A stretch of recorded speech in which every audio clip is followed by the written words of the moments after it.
Always read your use and care guide. This video is for informational purposes only. A number of problems can cause the ice maker in your refrigerator to produce off-tasting, odd-colored, or gray-colored ice. Here are a few possible problems and solutions. New plumbing connections can cause discolored or off-flavored ice. Ice stored too long could have an off taste. Throw out the ice and wash the ice bin. Make sure to allow 24 hours for the ice maker to make new ice.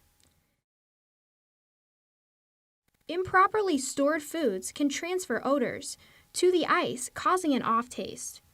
Always store foods in airtight, moisture-proof packaging. Installing a water filter can remove minerals, such as sulfur, from water, preventing the ice maker from producing off-tasting ice. Gray or dark discoloration in ice indicates that the water filtration system needs flushing. Flush the water system before using a new filter. Replace filters as needed.